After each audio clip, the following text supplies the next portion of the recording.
Os comentaba el tema del talento digital. Pues todo esto, todo lo que estamos viendo, todo lo que vamos a ver esta tarde, vamos a ver mañana, pasa por tener expertos en las distintas tecnologías, en las distintas materias. Y no los tenemos, ni los tenemos en España, ni los tenemos en Europa. La Comisión Europea está preocupada por este tema, porque yo digo que es un cuello de botella que si no somos capaces de resolver, pues al final la revolución digital, la transformación de las organizaciones, pues se verá comprometida. Y eso está pasando en las grandes empresas incluso, pero fijaros en las pequeñas y medianas empresas.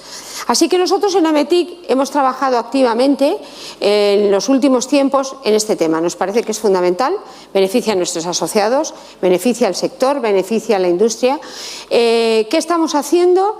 Y voy a ser muy breve porque creo que lo importante es que los asistentes a la mesa pues nos expliquen cómo ven ellos el tema del talento digital. Pero nosotros tenemos la Secretaría de la Comisión Europea de la Digital Skill and Job Coalition, en el sentido de que bueno, pues se trata de un programa europeo que trata de desarrollar las competencias digitales en los países. Eso nos ha permitido abordar proyectos interesantes como consecuencia y en el marco de esa coalición.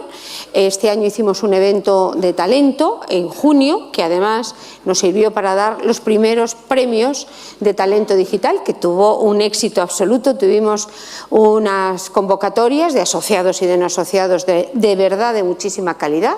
Dimos 6 modalidades, 6 galardones y queremos seguir continuando. Y tenemos una comisión que trata de estos temas, que queremos seguir abordando, pero hay muchas cosas por hacer, hay muchos proyectos, porque esto tenemos que ser ágiles, ¿vale? Lo vamos a tratar hoy, seguro que salen ideas interesantes y desde luego AMETIC está comprometida y es uno de nuestros temas estratégicos porque creo que nos jugamos con este tema el futuro. Y ahora voy a presentar al moderador, Fernando Gurrea. Fernando Gurrea en este momento es subsecretario del Ministerio de Educación y Formación Profesional y es 3 cosas. Es un excelente abogado, es letrado de las Cortes de Aragón, es profesor de Derecho Administrativo, es un gran gestor, ha sido muchas cosas, secretario general técnico en la Comunidad Autónoma de Aragón, director general de Política Autonómica, subsecretario del Ministerio de Educación y Ciencia, una persona con una cabeza, la verdad que creo que muy bien amueblada, pero yo quiero comentaros, aunque él no lo sabe que lo voy a comentar, algo que pasó cuando los dos, sin conocernos, coincidimos, los dos como subsecretarios, yo como subsecretaria de Industria y él como subsecretario de Educación.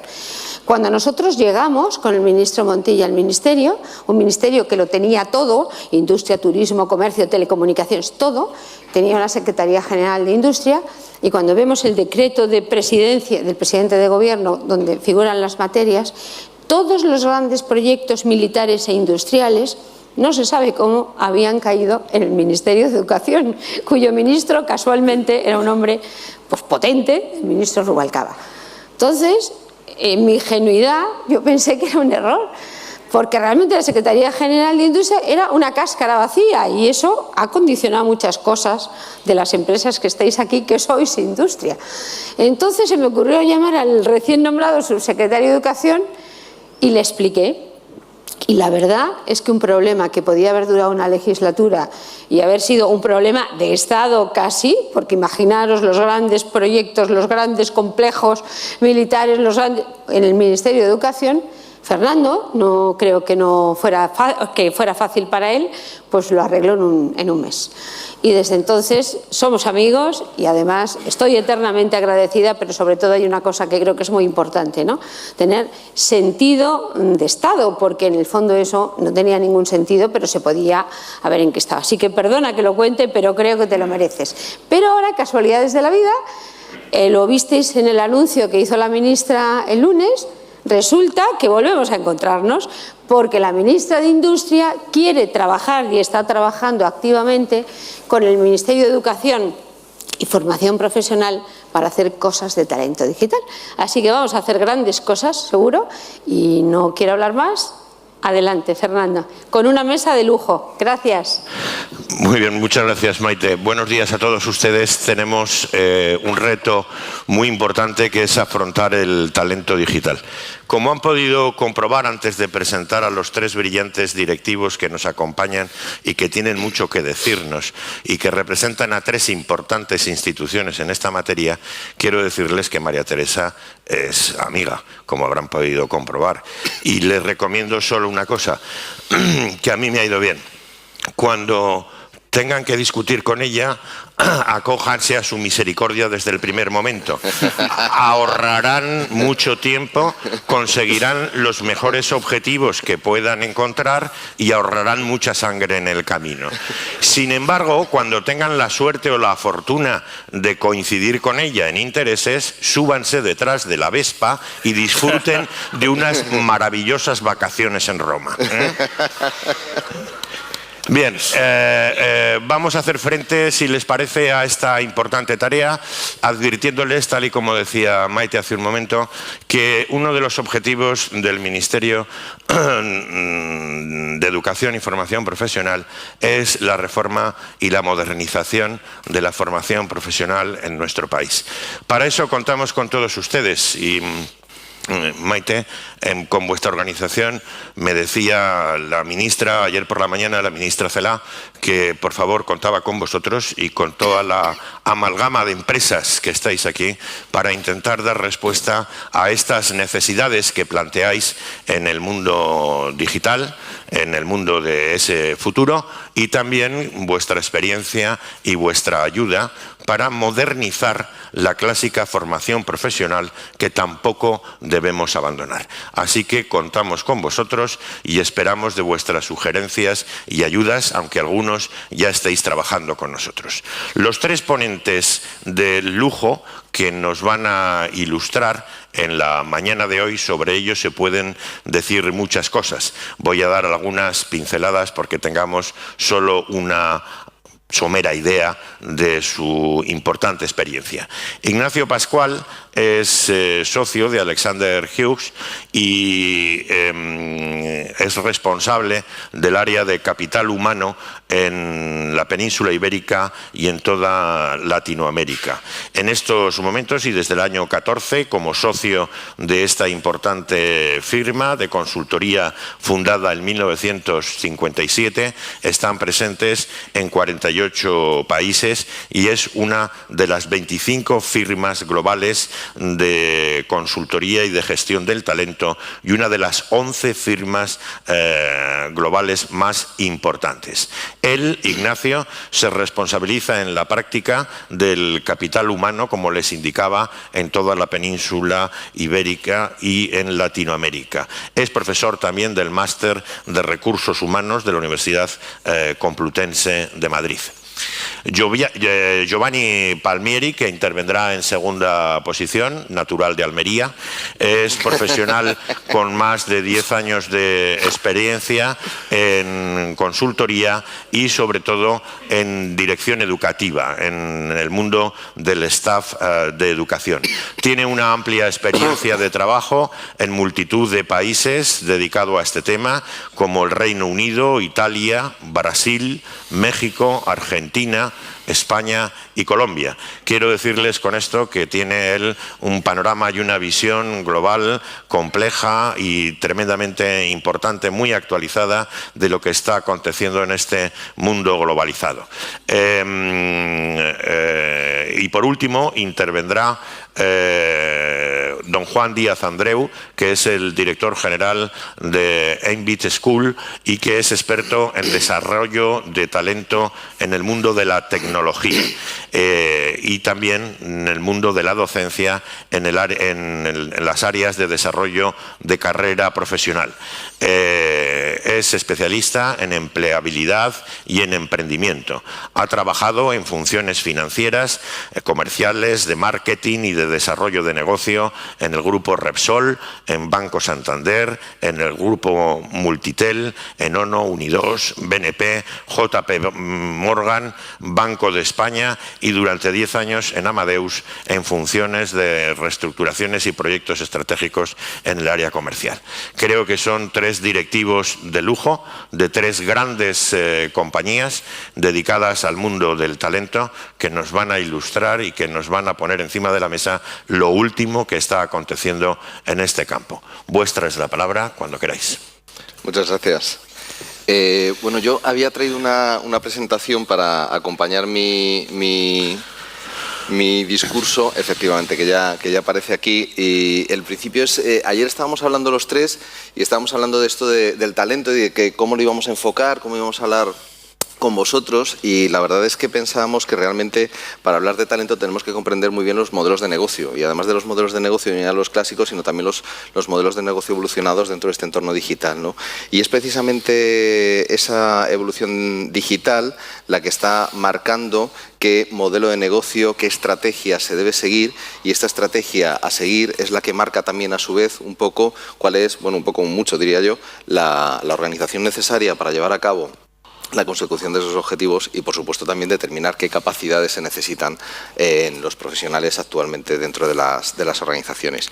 Y esto es un poco de lo que vamos a hablar, en concreto dentro de mi ponencia o de mi charla voy a hablaros de los ámbitos directivos y predirectivos. Y pongo este mapa porque los datos que yo voy a aportar básicamente están basados en las experiencias de nuestros clientes. Es decir, nosotros tenemos la suerte de trabajar en varios países y con distintas empresas, y esto nos permite también acercarnos a la realidad y a las necesidades que tienen las organizaciones hoy día. Y organizaciones de distinta índole, porque obviamente pues nosotros como toda consultora nos estructuramos de manera matricial, tenemos una línea de servicios y tenemos una serie de sectores. Pero es cierto que la tipología de empresa requiere de distintas necesidades. Una tipología de empresa como puede ser una empresa familiar que pueden ser centenarias, startups recién creadas que también necesitan de los servicios de consultores de recursos humanos y, por supuesto, grandes corporaciones, ¿no? Y, bueno, pues nosotros solemos centrarnos en base a esa experiencia en los temas que más preocupan a los directivos, elaboramos informes anuales y solemos preguntarles, oye, pues ¿cuál es vuestra necesidad? ¿Qué os preocupa? ¿Cómo os preocupa? Y los hemos preguntado por bueno, pues el entorno digital, la evolución digital y qué es lo que les preocupa. Y lo que les preocupa básicamente es que esto se parece a una película de vaqueros. Dice, joder, ¿una película de vaqueros? Dice, sí, esto es como una película de vaqueros. A ver, tenemos siempre el bueno, ¿vale? El bueno es el que tiene siempre la razón, la justicia está de su lado, monta muy bien a caballo, dispara fenomenal, es el guapo. Vale, fenomenal. Luego tenemos al malo, y el malo suele vestir de negro, suele tener una cicatriz, mal encarado, y encima le lleva la contraria al bueno. Y luego tenemos el feo, que es aquel que es necesario para la historia, pero que nadie quiere estar con él. Pero lo necesitamos, ¿no? Entonces dices, bueno, ¿y por qué nos estás contando esto? Pues al final, porque en las evoluciones de las empresas hacia un entorno digital solemos encontrarnos los directivos, propietarios, presidentes que dicen, no, yo soy el bueno, yo tengo la razón, la justicia está de mi lado y yo soy el que tengo que luchar contra este que es el malo. ¿Y el malo quién es? Pues la transformación digital. Dice, joder, es que vienen aquí a contarme cómo tengo que hacerlo de nuevas cuando realmente, oye, yo llevo mucho tiempo haciéndolo bien, ¿no? Y luego está el feo. ¿Y quién es el feo? Los millennials. Nadie quiere estar con ellos. Son necesarios para la historia, todo el mundo los necesita, pero dices, bueno, cuanto más lejos mejor, ¿no? Y dices, bueno. Y también, como en toda peli de vaqueros, al final acaba habiendo un cadáver, ¿no? Siempre acabamos yendo al cementerio, acaban poniendo una cruz de madera con un nombre, tal. Y el que, por desgracia, suele morir en esta película es la cuenta de resultados. Y ese es un problema. Porque al final dices, joder, siempre falla este, ¿no? Pobrecito mío.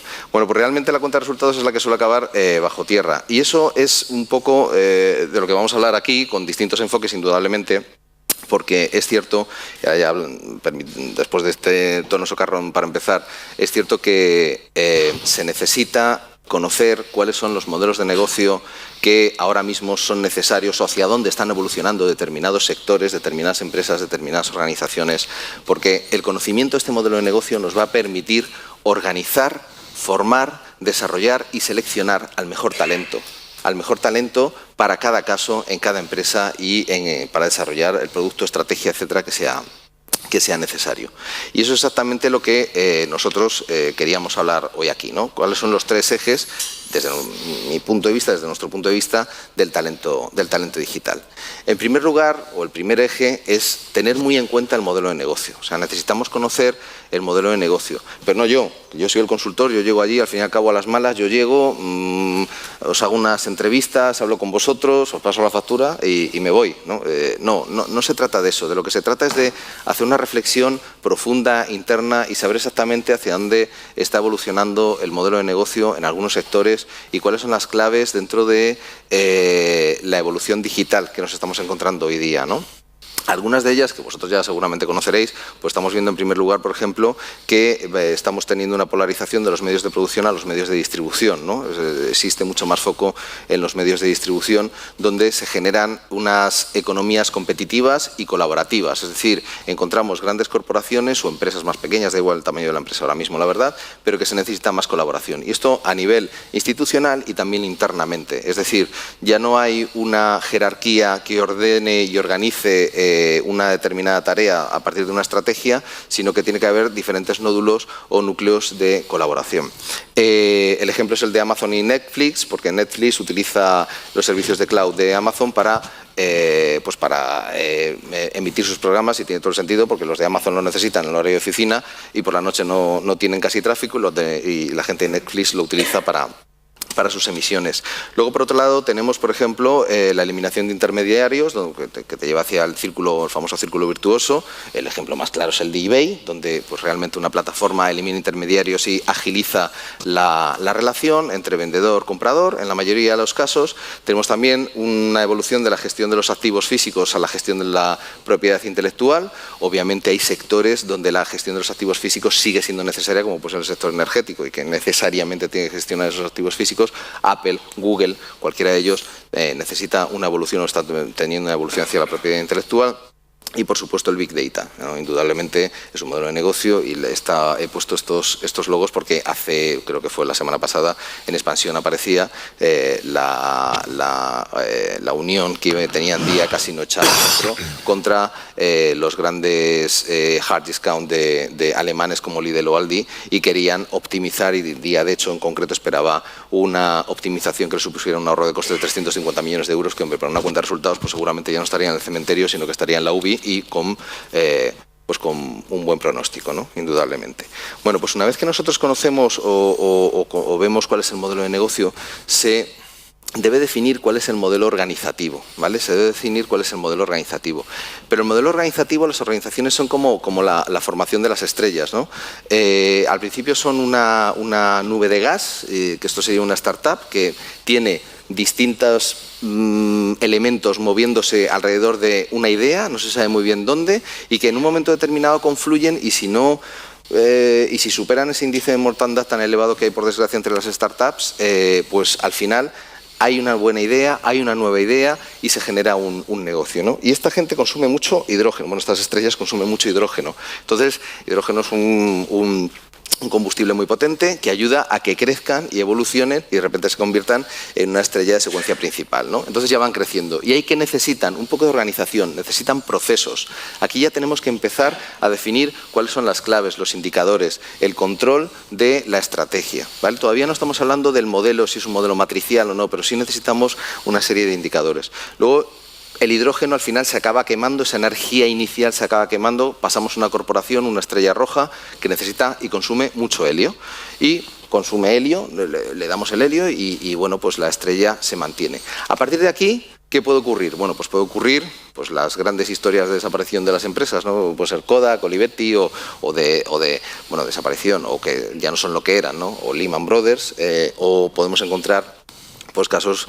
Leí un artículo de un consultor de un socio de la Boston Consulting Group, Phil Evans, que decía que había contabilizado en los últimos 2 años que dicen Apple va a desaparecer en los próximos años, ¿no? Y había contabilizado, decían, 64 desapariciones, es decir, que habían matado a Apple 64 veces. Entonces, hombre, pues no sé si morirá, no morirá, evolucionará o no evolucionará. Lo que sí es cierto es que el helio que consume una gran corporación como Apple, que es un gigante rojo, necesita también que sea consumido, respirado y, sobre todo, que sea entendido por todos sus componentes. Estamos hablando aquí ya de la cultura, ¿de acuerdo? Y que si, por ejemplo, desaparece una figura tan importante como Steve Jobs, puede aparecer un Tim Cook que sea el que tome el relevo y la cultura permanezca y ayude a evitar pues, los siguientes pasos de las estrellas, ¿no? La nebulosa planetaria que no puede con tanta carga, estructura y se va desprendiendo de capas hasta que se reduce de tamaño y termina desapareciendo. Profesor Hopkins, haga el favor de ir a conclusiones. Bueno. Y luego, procuro. Y luego, por último, la organización nos lleva, gracias por el aviso, doctor Gurrea, y luego ya nos lleva a las capacidades. Y las capacidades, indudablemente, las capacidades de talento digital son distintas, son necesarias, y ahora mismo existe una serie de capacidades que no hablo de habilidades, hablo de dar respuesta a las necesidades de las organizaciones en cada momento. Estos señores que aparecen aquí dieron en su momento respuesta, desde Taylor en el siglo XIX hasta Mayo y Hersey, Blanchard y Daniel Goleman, hablando de la inteligencia emocional, pero necesitamos ahora mismo un talento digital basado en capacidades, y para nosotros las capacidades son conocimiento, habilidades y experiencia asimilable que permita poner en marcha la estrategia en organizaciones adaptadas a esa evolución digital. Y paro aquí para dar paso a mis compañeros, que me he ido de tiempo totalmente. Disculpa. Muchas gracias. Giovanni, tu turno. Sí, yo quería empezar con un vídeo que resume lo que hacemos.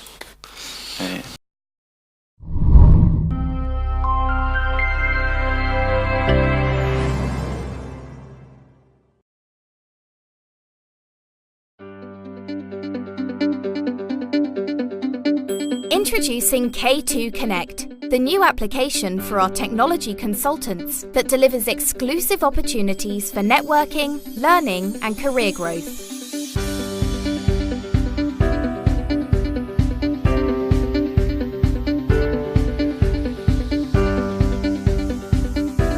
With K2 Connect, you'll find it easy to keep track of your K2 projects and to manage vital documents like your timesheets and invoices.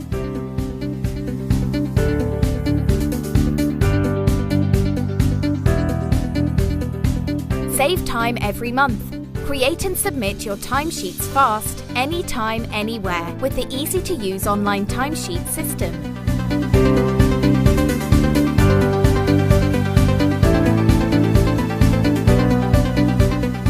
Rate the K2 projects you've worked on and see feedback from your clients. K2 Connect will provide the visibility you need, not just for your skills and experience, but also for the reviews and recommendations you've had for your past work. As a freelancer, getting the training and certifications you need to develop your career can be a challenge. Starting with SAP Learning Hub, K2 Connect will make access to e-learning easier and cheaper than ever before. Create a profile that builds your personal brand and gets you elevated exposure to the very best clients and projects. The K2 Connect community brings together the top consultants in your field for networking, sharing tips, and getting help. And as a valued K2 business partner, you'll have access to exclusive industry information about new and high-demand technologies that will help you get ahead of the competition. We have exciting plans for K2 Connect, bringing more exclusive opportunities for training and certification, and an innovative loyalty program in which you'll earn rewards for partnering with K2. Join us to earn, learn, and innovate with K2 Connect.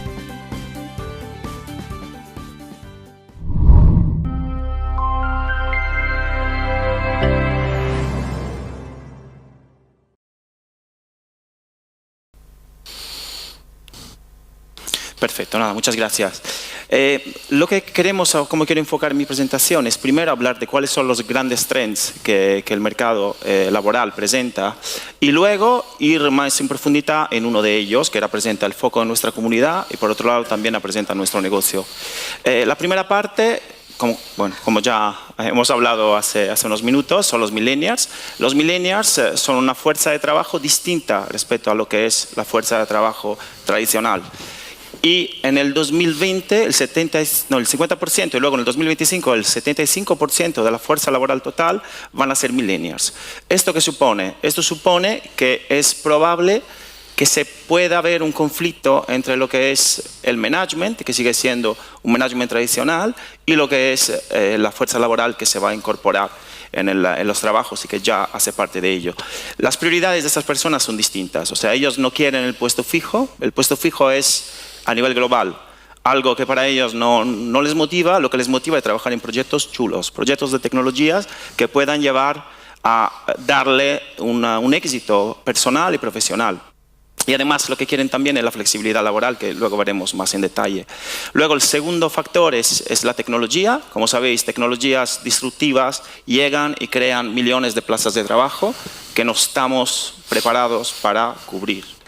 ¿Cómo se enfrenta a esas situaciones? Lo veremos luego en la parte de preguntas, pero para daros un ejemplo, uno de nuestros partners globales es Salesforce. Salesforce solo genera 1 millón de plazas de trabajo en España para el 2024. Entonces, todo esas son oportunidades. Luego está la parte de Digital Workforce. Hemos hablado mucho ya de todo lo que es la conectividad, la posibilidad de trabajar desde casa, el hecho de tener dispositivos móviles que nos ayudan a gestionar nuestro day-to-day. Y luego, lo que sí que es nuestro enfoque es la gig economy. Hay un estudio muy interesante que dice que en el 2022 el 50% de la fuerza laboral en Estados Unidos serán freelance. Entonces, el gig economy no es otra cosa sino el aumento exponencial de lo que son los perfiles, vamos a decir, freelance. Y lo enfocamos en la parte de tecnología, o sea, K2 trabaja exclusivamente con perfiles tecnológicos. Estos son los números de McKinsey. Como veis, están enfocados a España. Ahora mismo tenemos 39 millones de personas en edad laboral. De estas personas, 7 millones son personas freelance o personas que trabajan en un trabajo temporal. Ahora, dentro de esto hay una parte mala y una parte buena, vamos a decir. Pero hay un área de oportunidad. Entre los 3 millones hay entre el 10 y el 15% de consultores altamente especializados dentro de lo que es el mundo tecnológico. Y estas personas deciden, por su propia elección, ser freelance y deciden desarrollar su carrera siendo dueños de la carrera y no teniendo que depender de una empresa. Esto es bastante interesante porque habla de la satisfacción de los empleados, de los freelance y de los que son dependientes.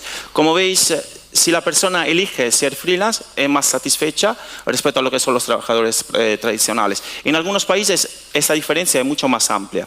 O sea, llegamos a tener un 60% o 70% a veces de preferencia para los profesionales independientes en la forma de trabajo freelance. Ahora, de todo nuestro network, nuestra comunidad, los desarrolladores tienen un rol fundamental. ¿Por qué? Porque son personas que, como sabéis, o sea, son escasas en el mercado. Además, son roles transversales muchas veces que se pueden aplicar a muchas tecnologías. Y vemos una tendencia global para que estas personas trabajen como autónomos también. O sea, el 92% elige ser autónomo y está muy satisfecho. Esta es la primera, ¿cómo puedo decir?, fotografía de nuestra comunidad a nivel global y a nivel local, España. A nivel global, ahora mismo estamos hablando de alrededor de 70.000 personas que están divididas dentro de 7 clústeres tecnológicos que vemos como los más on demand. Entre ellos está la inteligencia artificial, la parte de ciberseguridad, está todo lo que es cloud, principalmente Salesforce para nosotros. Luego Enterprise On-Premise, SAP sigue siendo uno de los productos que más demanda a nivel global tiene y lo seguirá teniendo en los próximos años, también debido a la transformación que esta empresa ha llegado a tener. Y luego está la parte de IoT, de Predictive Analytics. Y como veis, las dos principales son la parte de cloud y la parte de Enterprise On-Premise. Entonces, hablamos de SAP. Estas son las personas que están en nuestra comunidad. Tenemos 7.000 miembros, tenemos 8.800 posts, como veis. O sea, las actividades son exponenciales y todo esto, toda nuestra comunidad lo que hace es generar automáticamente un ciclo de negocio que luego os enseñaré. Ahora, ¿qué queremos hacer? ¿Cuál es nuestro enfoque? ¿Cuál es nuestra misión? Nosotros estamos en un negocio de relaciones, primero. O sea, nosotros manejamos relaciones con profesionales autónomos. Pero por otro lado, nuestro objetivo y el motivo de la creación de la aplicación ha sido el hecho de querer conectar estos profesionales entre ellos para dar posibilidad de trabajar juntos. Entonces, hemos creado varios programas, hemos creado un programa que se llama Loyalty Reward, que da puntos a los consultores, les permite formarse, les permite tener las últimas certificaciones y les permite también tener acceso a su rating. O sea, cada persona tiene su rating, que es algo muy transparente, que se acuerda desde el principio y que se maneja con los project managers de los proyectos. Como veis, nuestra comunidad tiene un total de 600.000 contactos y actualmente 7.000 son los que están en el tope de la pirámide. Significa que son personas que trabajan con nosotros activamente en proyectos y nuestra oferta para los clientes es la que veis aquí. Entonces, queremos reducir el tiempo, primero, de cierre de las posiciones, o sea, de encontrar el profesional y hacerle, insertarle en el proyecto ya con un background propio. Luego queremos también ayudar en la gestión personal de toda la parte administrativa, como habéis visto en la presentación. Y todo esto lo que quiere generar es que nuestros clientes puedan utilizar la Liquid Workforce, pero teniendo acceso a los profesionales que realmente quieren, porque han elegido trabajar en una tecnología, están muy motivados y pueden dar su contribución al proyecto y luego se separan del cliente. O sea, el cliente no tiene por qué tener empleados que se queden con ellos para mucho tiempo, pero lo que quieren hacer realmente es finalizar los proyectos. Entonces, nuestro enfoque va hacia ese lado. Y este es el ciclo completo de nuestro servicio. O sea, por ahora tenemos un partnership global con SAP, con Salesforce, de educación. ¿Qué significa? Que somos, en algunos países, la única empresa que puede dar certificaciones oficiales.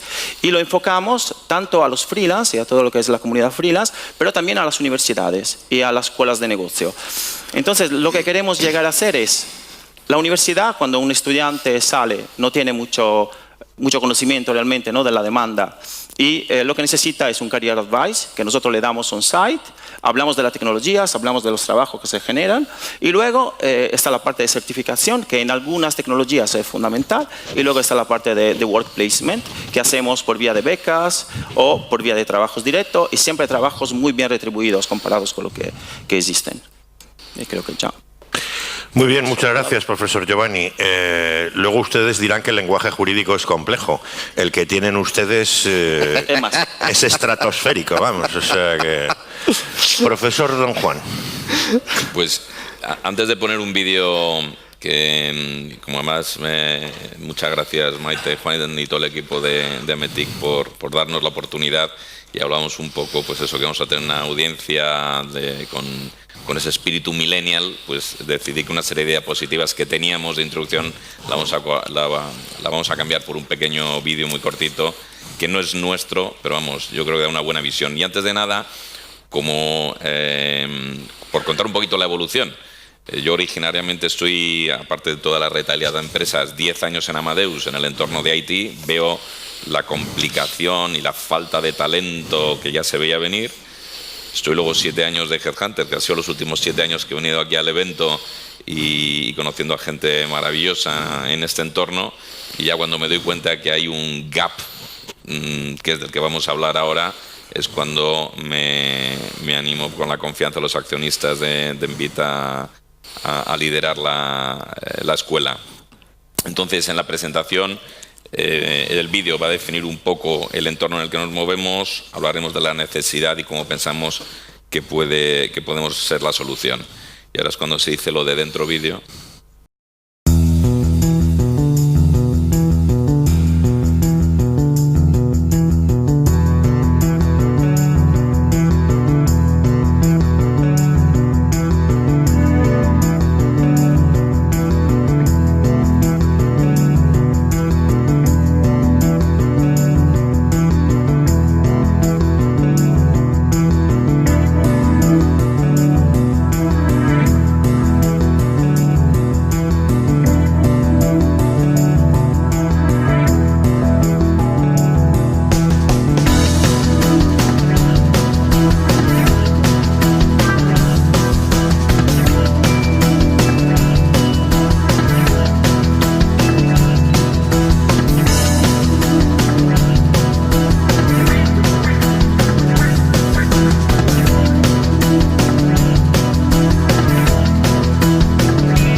Pues contaros sobre Embit, y estas son las que voy a ir un poquito más deprisa. Evidentemente, no me atrevo ya a decirlo de que los datos es el nuevo petróleo, porque como ya nos han hecho antes la bronca, que ese término no lo debemos utilizar, pero vamos, que claramente ahí hay una riqueza, tenemos que aprender a hablar el idioma de los datos y utilizarlo para mejorar los resultados, tanto en innovación como eficiencia.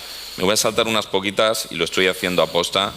Esto al final en lo que se traduce es, sea en estructuras tradicionales que pueden ir desde la gran empresa, la pyme o en la economía líquida, tenemos un problema, porque es que toda esta actividad que estamos hablando, que genera el 2% del PIB en Europa, no tenemos gente, no tenemos esos científicos de datos, esos arquitectos de datos, ¿vale? Entonces, cuando ves un poco en las empresas cuántas están preocupadas en este tema, curiosamente todavía estamos en 6 de 10, pero esto irá avanzando. Va a haber 900.000 nuevos puestos de trabajo relacionados con este tipo de conocimientos, pero específicamente en España va a haber 350.000 que no se están cubriendo. Y de hecho nos contactan a Embit tanto corporaciones como consultoras, pidiéndonos de nuestro alumni, ¿no?, que es el término anglosajón, los exalumnos, cantidades muy relevantes. Decimos, es que no hay. Y ahora os daré un poquito más de datos. Cuando haces el análisis de qué profesiones son las más solicitadas, el 10%, que la gente puede decir, bueno, 10% no es tanto. Digo, bueno, cuidado, que aquí hay una cola larga de muchísimos tipos de profesiones y el 10% son las relacionadas con este tipo de conocimientos. Y estamos hablando gente que utilice estas tecnologías a nivel estratégico, como aquellos que son más operarios. Y estamos hablando antes de toda la parte de formación profesional que lo tendrá que cubrir. Esta es la foto grande de todos los puestos. Y me voy a quedar en las dos rojas, lo de que vengo a hablar de mi libro. Pues mi libro es el entorno de Big Data y el entorno Data Science. Las posiciones más demandadas, pues estamos hablando de todas las que hay en España. El 5,03 es Big Data, pero en 2 o 3 años va a ser el 8%. Y en Data Science el 2%, que va a ser el 5%. Os aseguro que es muy difícil llegar a cubrir estas capacidades, pero es que si ves además la dificultad de cubrirlos, estamos hablando pues que entre las dos van a sumar alrededor del 14%, con lo cual hay claramente un gap que hay que cubrir. ¿Cómo lo enfocamos nosotros? Es una escuela muy estrecha, muy profunda, con una altísima especialización basada solo en la tecnología, que lo que vamos haciendo es ir evaluando todos los programas, todos los profesores, y se van buscando nuevas tendencias, y la verdad es que tenemos un claustro estupendo, que son súper especialistas, tanto académicos como practitioners, es decir, gente del mundo de la empresa, y la clave es la empleabilidad. Es decir, es que nos vienen las empresas a pedirnos gente que haya hecho este tipo de estudios, y el 100% están colocados. Que es que están haciendo programas en este verano, que ha habido un intensivo, empezaron en junio, en julio ya estaban trabajando. Es decir, no habían acabado el programa y están... De hecho, para los que somos millennials, pero con el pelo un poquito blanco, tenemos amigos que todo el mundo tiene un hijo, un sobrino, tal, y les decimos, mira, que se ponga a estudiar esto, que va a tener trabajo toda la vida. Pero es que además van mejorando sus condiciones económicas, que para los que sois empresarios a lo mejor os causa un problema, porque va a haber una inflación de sueldos en estas áreas, y más vale que captéis este talento y lo fidelicéis cuanto antes, porque va a ser muy escaso. Y finalmente tenemos una serie de partners que luego os voy a enseñar. Al final nuestro lema es We Know How, es decir, hay programas que se enfocan mucho, y permitidme, porque yo también soy profesor de 20 años en escuelas de negocio, hay muchos programas que se enfocan a nivel de macedonias de PowerPoint, ¿vale? Aquí no, aquí decimos siempre, el alumno de Embit no está echado atrás escuchando al profesor, sino que está hacia adelante con las manos encima del teclado. Estamos hablando de 70 profesores con más de 15 años de experiencia, ha habido ya 2.000 estudiantes en estos 5 años que llevamos funcionando, un premio de excelencia educativa, el año pasado un premio a una de las 100 mejores innovadoras de actualidad económica, y sobre todo el 100% de empleabilidad, el 200% de pasión. Yo tengo también un vídeo interno, pero no he querido ponerlo, y veréis cómo los alumnos hablan, ¿no? ¿Cómo centramos los estudios? En 3 tipos de áreas. lo que iría enfocado a la creación de todas las infraestructuras de almacenamiento, procesamiento y explotación de datos, que sería pues, el Big Data para la figura del arquitecto de datos. La persona que está más centrada en la parte analítica, estamos hablando del científico de datos, lo que es Data Science, y luego tenemos una serie de programas específicos por industria, que luego os daré algún ejemplo.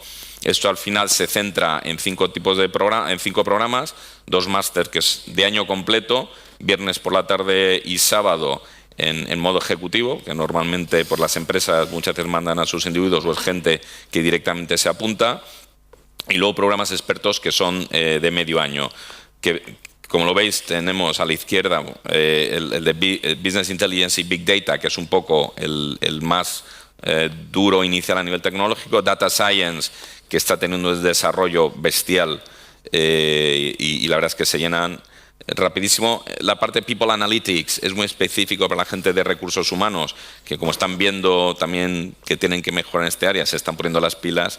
Y finalmente los 2 programas más avanzados, que son los de Deep Learning y Inteligencia Artificial.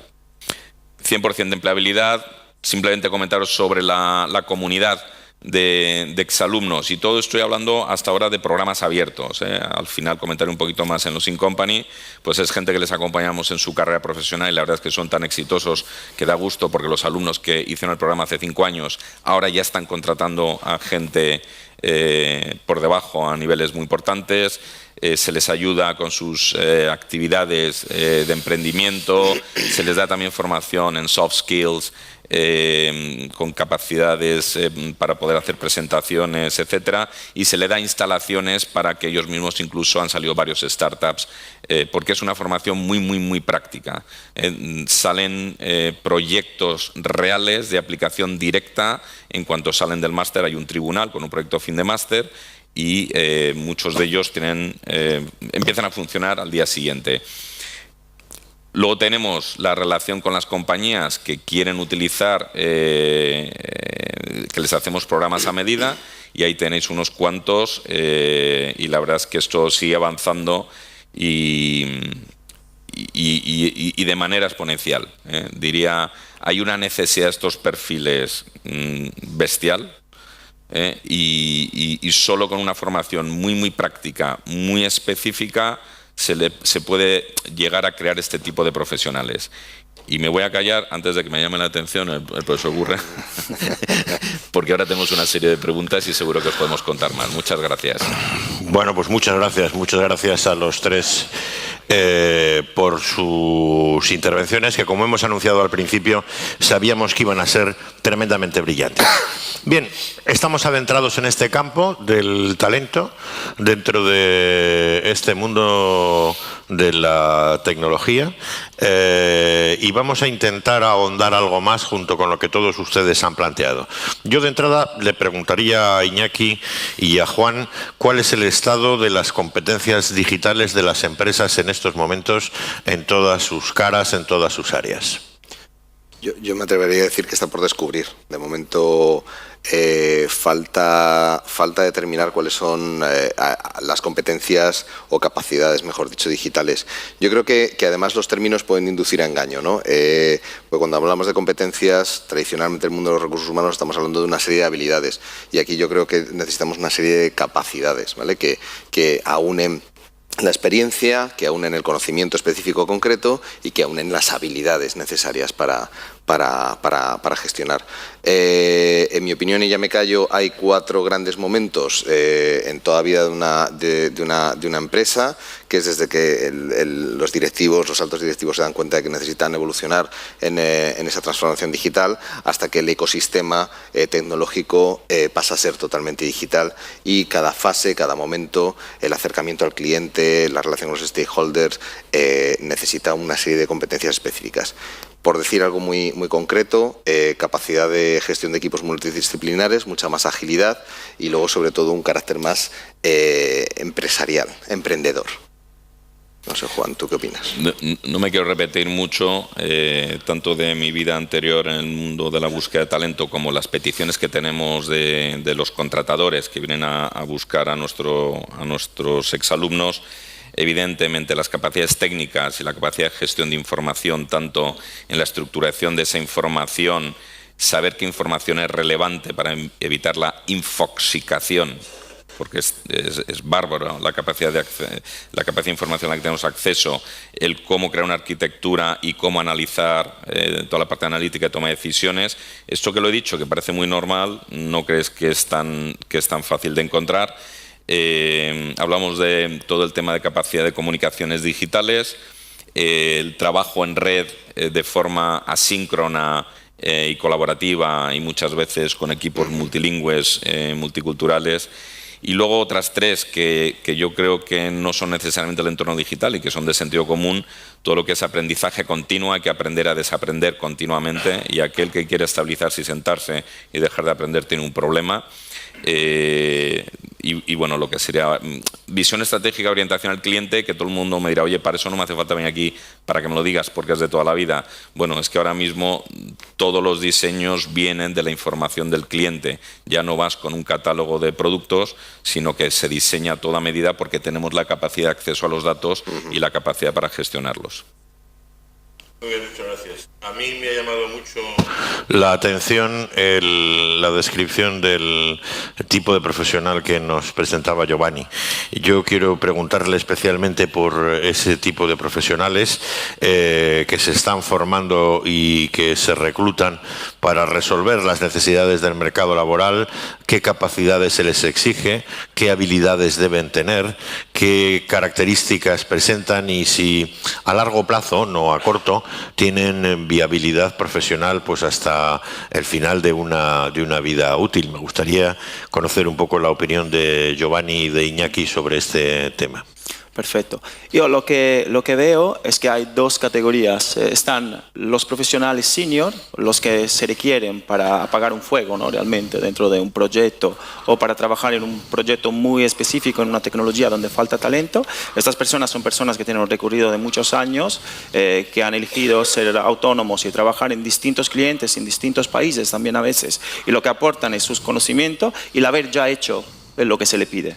Y luego están, por otro lado, los estudiantes que se tienen que formar en tecnología, realmente, porque la tecnología es lo que más se demanda, en competencias digitales, pero por otro lado también hay mucha necesidad de personas que hagan carreras híbridas, que significa humanística, pero también técnicas al mismo tiempo, y todo esto, como veis, como hemos visto ayer, también se requiere para el tema de Big Data y se requiere para el tema de marketing digital, por ejemplo, y muchas otras cosas.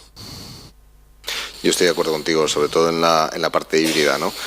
Nosotros cuando nuestros clientes nos piden determinados perfiles y tenemos que salir al mercado a reclutar, buscamos precisamente esa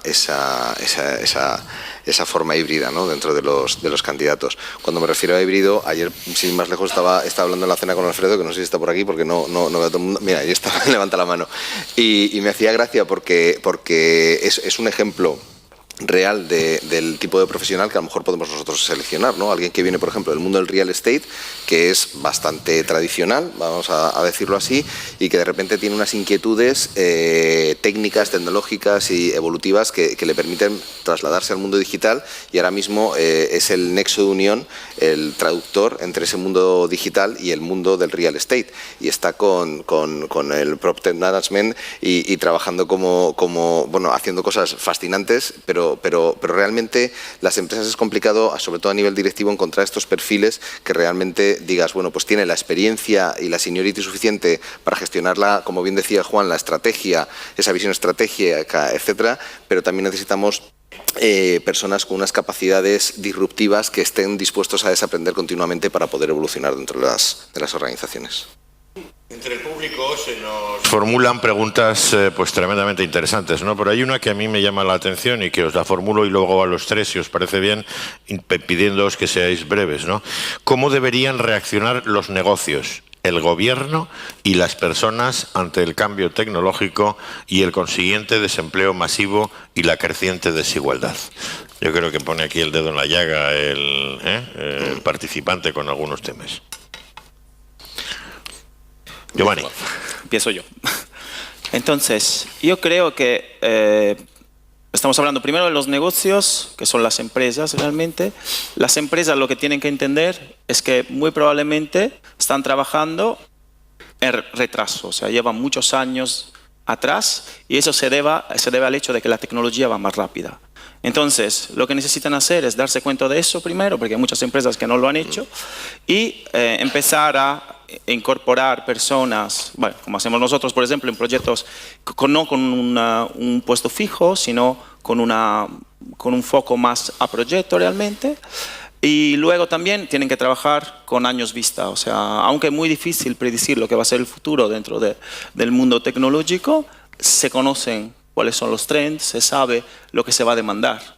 Entonces se puede estar más preparado, según mi punto de vista, trabajando en planes que miran al futuro, entonces invirtiendo más en I+D, por ejemplo, o en formación, teniendo este tipo de perspectiva. Y bueno, eso es mi punto de vista, pero siempre con un foco también a las personas. Las personas tienen que ser dueñas también de su futuro, tienen que formarse continuamente, aunque sean empleados de una empresa, porque saben que realmente ellos son el actor principal, ¿no?, de lo que es el mundo del trabajo.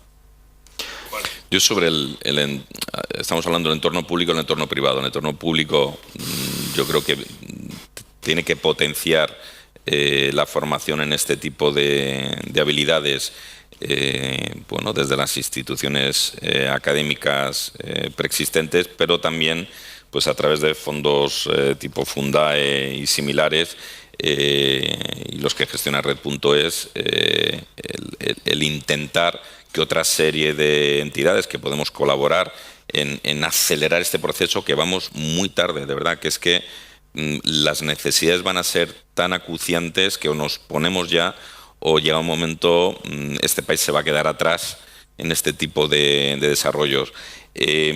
A nivel de empresa, pues bueno, a lo que ayuda Alexander Hughes muchas veces, que es buscar perfiles fuera de la empresa, pero es que a lo mejor los tienes en la empresa. Y lo que tienes a lo mejor es que analizar dentro de los perfiles que tienes cómo los tienes que formar, y me voy a permitir utilizar una palabra que es un poco dura: reciclar perfiles. Hay mucha gente que tiene una carrera y posiblemente con una base cuantitativa importante, y normalmente los perfiles que se adaptan más a este tipo de formación son gente que son ingenieros informáticos, estadísticos, matemáticos, y me queda alguno más, y que pueden hacer un estudio de este tipo y estar en velocidad de crucero al día siguiente, no digo de haber empezado el programa, pero ya como por la mitad. Y las empresas lo que tienen que hacer, muchas veces me decían, oye, que estoy buscando un encuentro. Digo, pues forma tu gente. E incluso lo que están haciendo ya es buscar a chicos y chicas que están en tercero, cuarto de ingeniería o el año anterior al máster, y ya tenerlos como becarios, formándoles, llegando a un acuerdo para que luego se reincorporen con una serie de condiciones, con lo cual los tienes en velocidad de crucero.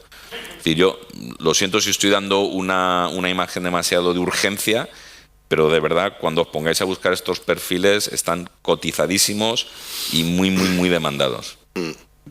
Totalmente de acuerdo. Yo, por no repetirme, o sea, creo que es fundamental identificar si tienes el talento dentro, aunque la palabra suene dura, pero es cierta, el reciclaje y la evolución, y luego sobre todo mantener formada a los recursos humanos, a la fuerza laboral, a las personas de todas las organizaciones, y sobre todo conocer cuáles son las nuevas tendencias y encajar adecuadamente a las personas dentro de la organización para que puedan aportar el máximo valor. Juan nos hablaba hace un momento de la necesidad de fidelizar al personal y a los especialistas en esta materia. Maite describía antes del café cómo existe un bucle entre las distintas compañías de pues intentar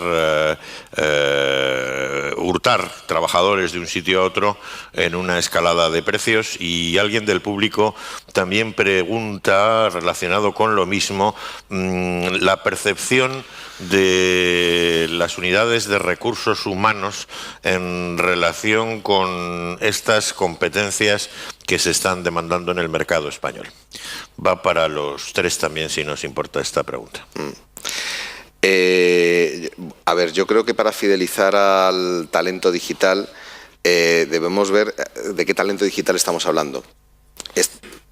Nosotros, en base a nuestra experiencia, solemos tener tres demandas. La demanda de los altos directivos, que necesitan evolucionar dentro del ámbito digital, las demandas de los altos potenciales que suelen coincidir con los mandos medios, que yo creo que es los que lo están pasando un poco peor, y la parte de más operativa donde se encuentran sobre todo los millennials.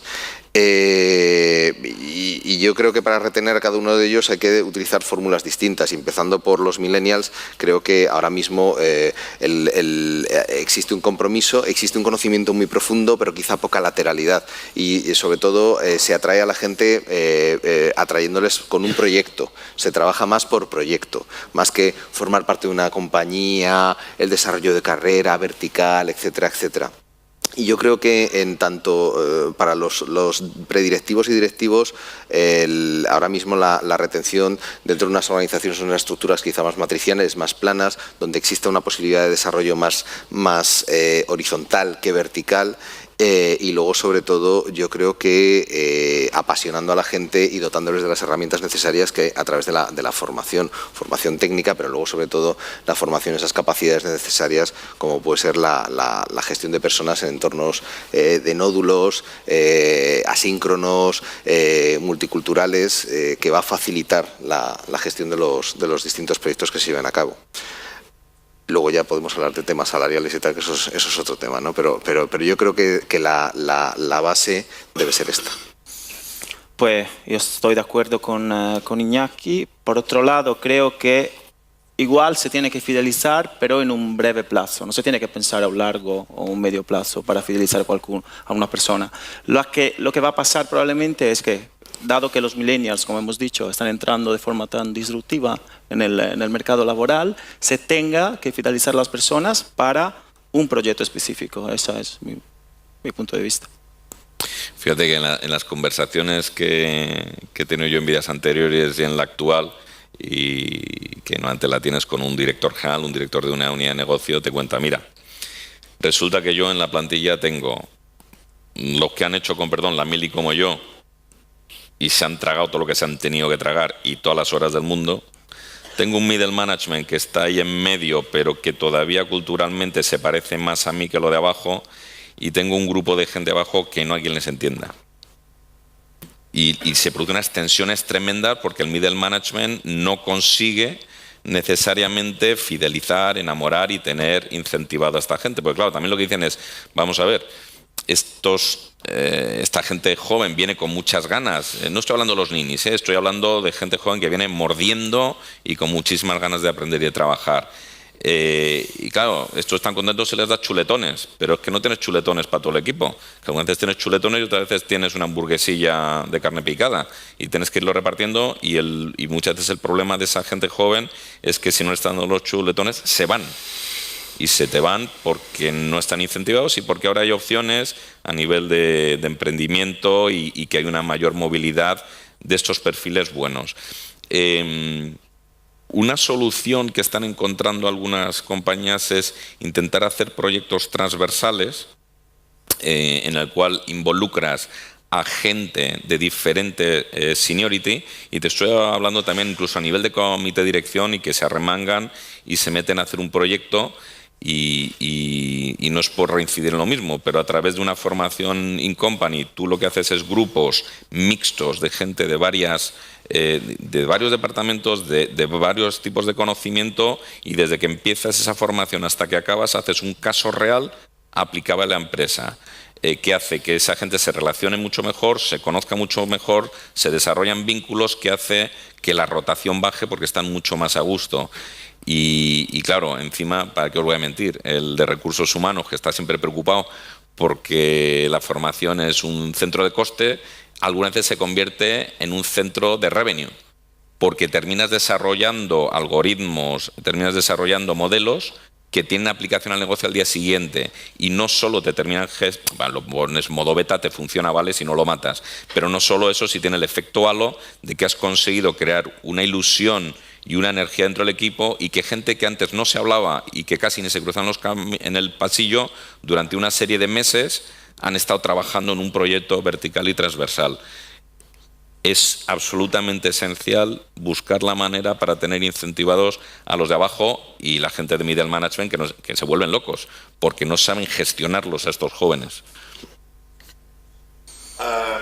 Desde mi atrevimiento voy a provocaros un poco, si no os importa. A mí todo esto que habéis dicho, si bien con lenguaje de William Shakespeare, me suena antiguo. Me recuerda a nuestros españoles cuando en los años 50, aquellos primeros que tenían formación, y yo creo que en las familias todos hemos tenido ingenieros o abogados o otros profesionales, marchaban a América Latina a buscarse la vida, porque esta España de blanco y negro no daba para comer, ¿no? Entonces eran los millennials de entonces que trabajaban en el Perú, en Canadá, en Chile, donde había trabajo, y iban con eso resolviendo sin establecimiento fijo o permanente lo que era su vida. Es decir, que sí, no había iPhone, pero lo que había eran imprentas, camiones, trenes, ferrocarriles o saltos hidráulicos que había que hacer en un momento determinado. Y me llama mucho la atención eso, salvo que haya cambiado mucho de hace poco, y conocí gran parte del mundo asiático con las grandes firmas españolas y Maite precisamente, con la fidelización que existe del trabajador en Japón, en Corea, con la firma comercial. Es decir, que son como ladrillos de la propia empresa, es decir, están allí. Incluso en la China comunista duermen los obreros dentro de las construcciones, etcétera, ¿no? Es decir, que ahí hay dos mundos muy distintos, pero no veo tampoco excesiva novedad, si me lo permitís. Tenemos ahí 4 minutillos que... Pero la novedad, ¿a qué te refieres? A que solo para entender la diferencia entre la pertenencia, el sentido de pertenencia que tiene el frente a lo que no tenemos aquí, que estamos... Dos modelos distintos, el asiático y el occidental, por decirlo de alguna manera, y el modelo occidental que intenta ahora llevar un vestuario nuevo de boda, muy bonito, pero que es similar al que teníamos en los 50, incluso antes. Pongo la referencia de los 50 por poner una referencia. Sí, sí, por supuesto. Bueno, yo creo, en mi opinión, que culturalmente, o sea, la gran diferencia reside en la cultura. Y la cultura, si estás valorando a lo mejor el modelo asiático con el modelo europeo, no tiene absolutamente nada que ver. Partimos de dos modelos completamente distintos. Y ahí sí he de decir, pero a lo mejor estoy filosofando, que es cierto que los europeos estamos en un ámbito, estamos acomodados. He tenido la oportunidad de viajar a África recientemente por trabajo. Y el talento africano, con la cantidad de chinos en concreto que está invirtiendo en África, yo lo veía y me veía a mí y personalmente creo que nos van a comer por los pies, porque el empuje, el enfoque que tienen, etcétera, es completamente distinto. Es mejor el sentirse ser un ladrillo de la organización frente a trabajar ahora por proyecto o tener más modelos organizativos de nódulos. No me atrevería a decirlo. Lo que sí es cierto es que nosotros ahora mismo aquí y ahora tenemos esa necesidad, y que creo que debemos prestar atención a las demandas actuales del talento que se encuentra geográficamente en nuestros alrededores. Otra cosa es que el mundo está muy globalizado y el talento, es cierto que los actuales aquí deberían tener en cuenta que lo podemos traer de allí sin ningún problema, porque una de las cosas que tenemos es que es cierto, y ahí te doy la razón, que seguimos en los años 50 porque nacemos, trabajamos y fallecemos en 30 kilómetros a la redonda. Es la última estadística que me dejó absolutamente los españoles. En 30 kilómetros a la redonda desarrollamos nuestra vida y no nos movemos de ahí. Y eso es algo que creo que sí que deberíamos cambiar. Bueno, yo estoy de acuerdo con lo que ha dicho Iñaki, especialmente por la parte de falta igual de atrevimiento, ¿no? De parte de los españoles a tener carreras internacionales. Pero yo creo que todo debido a la cultura. La diferencia entre la cultura asiática, como decía también Iñaki, es muy evidente, ¿no? Y probablemente el ejemplo del país donde una persona es más atada a la empresa. Pero también en Asia estamos viendo, porque nuestra empresa es presente también en Asia, hay un aumento de todos lo que son los profesionales freelance. Entonces también ellos se están atreviendo a cambiar el mercado. Y estoy seguro que va a haber también ahí, ya lo estamos viendo, una explosión de todo lo que es tanto, sabes, el hecho de querer trabajar en proyectos que motivan. Entonces, y luego sobre España, tampoco soy un experto sobre el mercado español, pero puedo decir que realmente hay muchos ejemplos que se pueden seguir de personas que han tenido carreras brillantes internacionales y que pueden ser modelos que tenemos que fomentar, ¿no? Para luego poder ser más atrevidos como sociedad, vamos a decir. Yo, con el debido respeto y consideración, disiento, en el sentido de, yo creo que cada vez más hay, aparte de los 30 kilómetros, y no sé si es un efecto del Erasmus, aunque hay gente que le pone otro nombre a este tipo de estudios, hay mucha más gente yéndose fuera y quedándose a trabajar fuera. En la parte que yo conozco a nivel personal de las becas Fulbright y otra serie de becas, cada vez hay más españoles que se van a hacer no solo un Master's Degree o un PhD, sino que se termina quedando fuera trabajando. Y es cierto que a lo mejor volvemos como el almendro por Navidad, pero cada vez la gente se atreve más a irse fuera. Creo que las empresas españolas están haciendo una labor en Latinoamérica absolutamente excepcional, y muchos de los que están aquí sentados me consta que están viajando a México, a Colombia continuamente y haciendo negocio de una forma muy exitosa, porque hablamos algo parecido, no hablamos el mismo idioma. Sobre Asia podríamos hablar largo y tendido, pero yo hace poco asistí a una conferencia que nos dio un grupo pequeño, un directivo español, y comparaba a los chinos con los coreanos, con los japoneses, y no tiene nada que ver. Con lo cual, hablar de Asia se me hace un poquito bola, como decía aquel. Y yendo específicamente al tema de España, yo lo que sí que voy hablando con amigos Fulbrighters que son profesores y catedráticos de diferentes escuelas de ingeniería, de informática, me dicen, cuidado, que antes todos querían graduarse y todos querían trabajar en aquellas compañías operadoras, en aquellas compañías grandes, en los proveedores de servicios para las grandes multinacionales, y ahora hay opciones. Y ojo, que yo soy profesor de la asignatura de emprendimiento y me encanta, ¿eh? Es decir, creo que es muy bueno, porque además quien genera el empleo en este país es la PYME, con todo mi respeto para la gran empresa, pero claro, esto lo que va a hacer es que va, y acabó, a acusar esa guerra por el talento, porque antes todos los chicos que acababan las ingenierías informáticas, todos iban a la gran empresa y había peleas. Ahora de repente te dicen directamente que yo me lo monto con unos amigos una historia, o me meto en una startup ya existente, con lo cual, si la pirámide poblacional, que no sé si le habéis hecho un vistazo al invierno demográfico que tenemos, es muy preocupante, si encima lo componemos con que esa parte que está así, que son los que van a salir de la universidad, no necesariamente quieren trabajar en la economía tradicional que conocemos, sino en la economía líquida, hay que aprender a gestionar los equipos de forma diferente. Y tú seguramente no vas a tener un equipo que te pertenezca, vas a tener un pool de talento al cual tienes acceso, propio o externo. Y para eso hay que formar al middle management, que creo que es una de las asignaturas que tenemos pendientes. Muy bien, muchas gracias. Hemos concluido el tiempo. Señoras y señores, creo que hemos tenido de primerísima mano la situación en la que se encuentra ahora el talento digital en el mundo empresarial. Gracias, profesor. Muchas gracias. Gracias.